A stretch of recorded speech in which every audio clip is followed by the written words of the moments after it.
Assalamualaikum warahmatullahi wabarakatuh. Perkenalkan, nama saya Dian Melia dari SMP Negeri 2 Karanganom.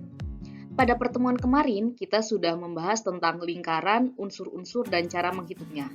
Pada pertemuan hari ini, kita akan membahas garis singgung lingkaran.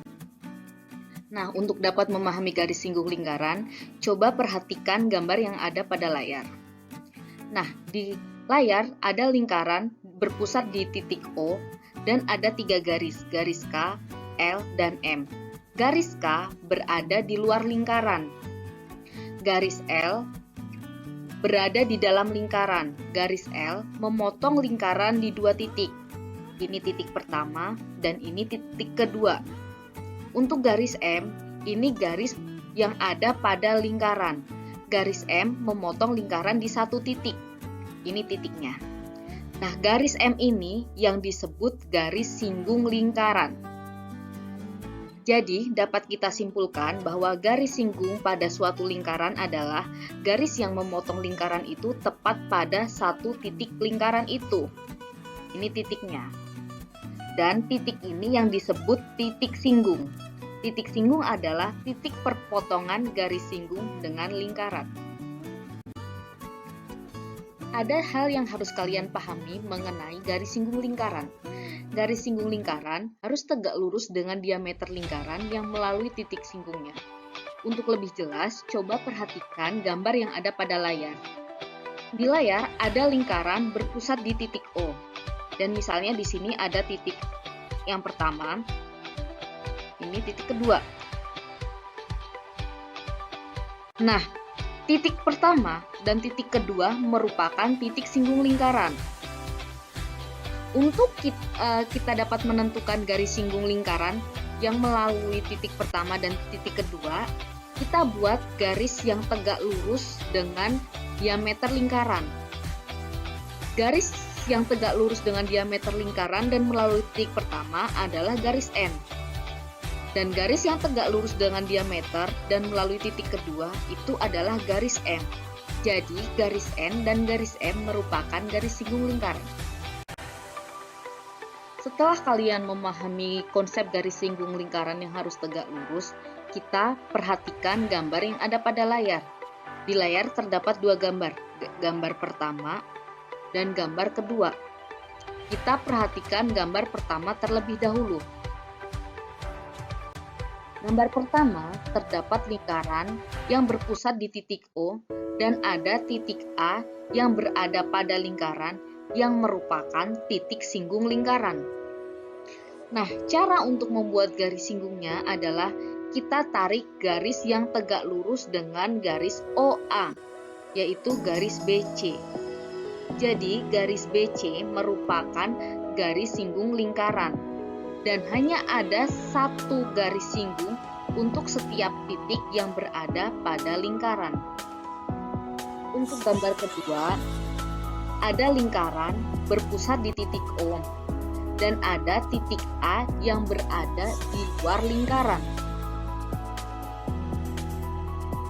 Nah, garis AB dan garis AC merupakan garis singgung lingkaran yang ditarik dari titik A yang berada di luar lingkaran dengan panjang AB sama dengan panjang AC. Jadi, ada 2 garis singgung untuk setiap titik yang berada di luar lingkaran. Sekarang kita perhatikan kembali gambar yang ada pada layar. Titik P merupakan titik yang berada di luar lingkaran yang berpusat di O. Garis AP dan garis BP merupakan garis singgung lingkaran yang ditarik dari titik P dengan panjang AP sama dengan panjang BP. Dan titik O merupakan titik pusat lingkaran. Garis OA dan garis OB merupakan jari-jari lingkaran. Garis OA sama dengan garis OB. Perhatikan kembali bangun OAPB. OAPB membentuk bangun layang-layang. Layang-layang yang terbentuk disebut layang-layang garis singgung. Sekarang kita menghitung panjang garis singgung lingkaran. Perhatikan gambar yang ada pada layar. Di sini saya beri titik Q. Titik Q merupakan titik yang berada di luar lingkaran. Dan PQ merupakan panjang garis singgung lingkaran atau yang saya singkat dengan PGSL. Nah, perhatikan segitiga OPQ. OPQ merupakan segitiga siku-siku yang siku-siku di titik P. Panjang OP sama dengan R. Panjang PQ merupakan panjang garis singgung lingkaran atau PGSL. Dan panjang OQ sama dengan D. Berdasarkan teorema Pythagoras diperoleh PGSL atau panjang garis singgung lingkaran sama dengan akar dari D kuadrat dikurangi R kuadrat. D sama dengan akar dari PGSL ditambah R kuadrat, dan R sama dengan akar dari D kuadrat dikurangi PGSL kuadrat. Untuk lebih memperjelas pengetahuan kalian, kita coba latihan soal. Perhatikan gambar di bawah ini. Lingkaran berpusat di O, berjari-jari 5 cm, jadi panjang OA 5 cm. Dan panjang OP 13 cm. Hitunglah panjang AP. Ini panjang AP yang merupakan garis singgung. Yang kedua, luas segitiga OAP. Yang ketiga, luas layang-layang OAPB.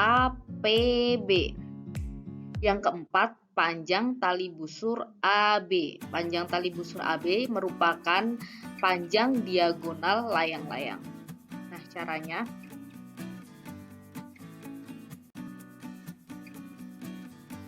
kita mulai menjawab pertanyaan yang pertama, yaitu panjang AP. Panjang AP dari teorema Pythagoras kita tahu bahwa AP sama dengan akar dari OP kuadrat dikurangi OA kuadrat, dengan OP sama dengan 13 dan OA sama dengan 5 cm. Jadi panjang AP sama dengan akar dari 13 kuadrat dikurangi 5 kuadrat, yaitu akar dari 169 dikurangi 25 sama dengan akar 144, jadi panjang AP sama dengan 12 cm. Untuk yang kedua, luas OAP.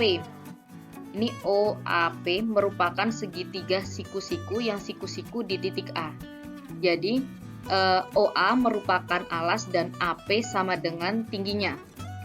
Luas segitiga OAP sama dengan setengah kali OA dikalikan AP, dengan OA sama dengan 5 cm dan AP sama dengan 12 cm, jadi setengah kali 5 kali 12 sama dengan 30 cm persegi.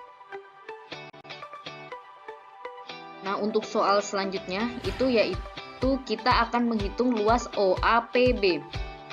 Nah, kita lihat bangun OAPB. OAPB merupakan layang-layang. Tadi kita sudah hitung luas dari OAP. Nah, luas OAP sama dengan luas OPB.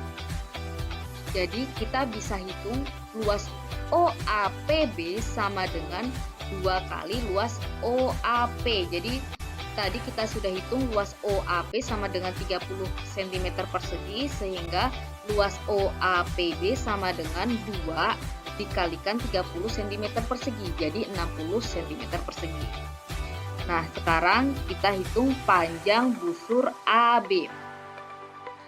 Nah, kita juga bisa tahu bahwa OAPB merupakan layang-layang dengan rumus luasnya setengah kali diagonal pertama, yaitu OP dan kali diagonal kedua, yaitu AB. Jadi luas OAPB sama dengan setengah kali OP dikalikan AB. Tadi sudah kita hitung bahwa luas dari OAPB sama dengan 60 cm.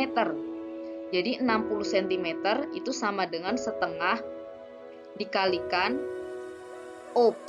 Kita tadi sudah tahu bahwa OP sama dengan 13 dan AB yang akan kita cari. Jadi kita kali silang, jadi 60 dikalikan 2 sama dengan 13 AB. Jadi 60 kali 2 120 sama dengan 13 AB. Jadi AB sama dengan 9,23 cm. Ya, mudah bukan untuk mengerjakan soal-soal garis singgung? Nah, cukup sekian video pada hari ini. Semoga ada manfaatnya. Untuk materi selanjutnya akan di-share di video yang akan datang. Usaha tanpa doa bagi sepeda tanpa roda, mengayuh tanpa pedal, tanpa maju sedikit pun. Jadi jangan pernah lelah untuk selalu berdoa dan berusaha. Semoga kesuksesan menjadi milik kita semua. Wassalamualaikum warahmatullahi wabarakatuh.